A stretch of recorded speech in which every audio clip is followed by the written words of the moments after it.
एक छोटंसं घर आणि 20 गुंठ्यांचा परिसर. त्या ठिकाणी विविध प्राणी पक्षी पाहायला मिळतात.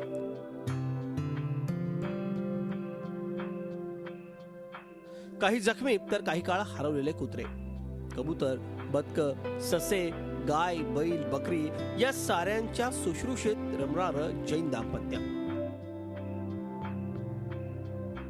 मानवी संवेदना बोथट झालेल्या नाहीत हेच या दाम्पत्याकडे पाहून कळतं.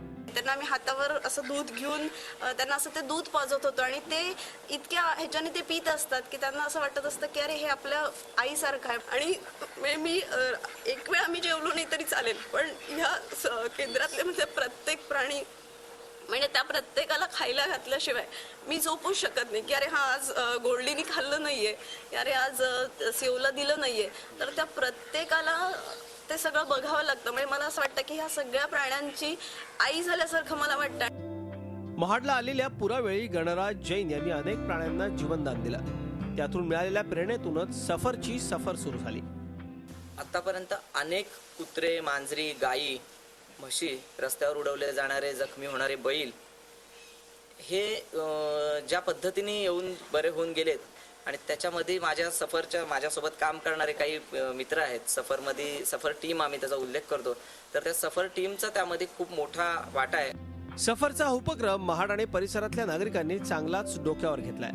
अनेक जण या प्रकल्पाला भेट देऊन मदतही करतात. अशा प्रकारचं सेंटर कुठेही नाहीये की जे यांनी चालू केलं आणि त्याच्यामुळे हे सेंटर भविष्यात वाढावं. लोकांना देशी जनावरांविषयी, शेतीविषयी आवड निर्माण व्हावी आणि त्या माध्यमातून ह्यांचं हे सेंटर हे उद्बोधक ठरेल. खरोखर जर अशा पद्धतीचे जर प्राण्यांवर उपचार करण्याची संकल्पना ज्या पद्धतीने ह्या दोन्ही एका दाम्पत्याने डॉक्टर अर्चना आणि गणराज यांनी जी काही सुरू केलेली आहे, तर याच्यातून एक संवेदनशील मनाचे नवीन जनरेशन त्याच्याकडे बघेल. प्राण्यांवर प्रेम कसं आणि का करावं यासाठी हे दाम्पत्य आता शाळकरी मुलांना शिकवतायत.